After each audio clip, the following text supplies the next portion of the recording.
Right breaking చూస్తున్నాం. హైదరాబాద్ పాతబస్తీ Bandlaguda PS పరిధిలో దారుణం చోటు చేసుకుంది. అనారోగ్య సమస్యలతో బాధపడుతోన్న కుమారుడి ముఖంపై దిండు పెట్టి హత్య చేశాడు ఓ కసాయి తండ్రి. అనంతరం బాలుడు అయాన్ మృతదేహాన్ని సంచిలో తీసుకెళ్లి అఫ్జల్గంజ్ నయాపూల్ బ్రిడ్జ్ పై నుంచి మూసీలో పడేశాడు. మళ్లీ ఏం తెలియనట్లు బాబు అయాన్ కనిపించడం లేదని పోలీసులకు తండ్రి మొహమ్మద్ అక్బర్ ఫిర్యాదు చేశాడు. తండ్రిపై అనుమానంతో పోలీసులు విచారణ చేపట్టగా హత్యా ఉదంతం బయటపడింది. కేసు నమోదు చేసుకున్న పోలీసులు మృతదేహం కోసం మూసీలో గాలిస్తున్నారు.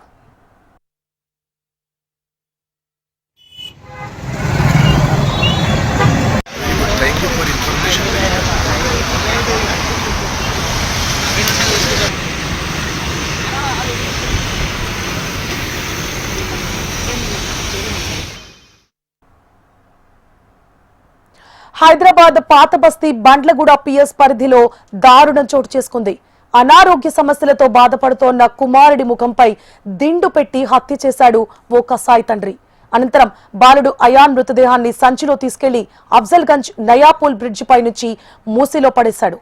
మళ్లీ ఏం తెలియనట్లు బాబు అయాన్ కనిపించడం లేదంటూ పోలీసులకు తండ్రి మొహమ్మద్ అక్బర్ ఫిర్యాదు చేశాడు. తండ్రిపై అనుమానంతో పోలీసులు విచారణ చేపట్టగా హత్యా ఉదంతం బయటపడింది. కేసు నమోదు చేసుకున్న పోలీసులు మృతదేహం కోసం మూసీలో గాలిస్తున్నారు.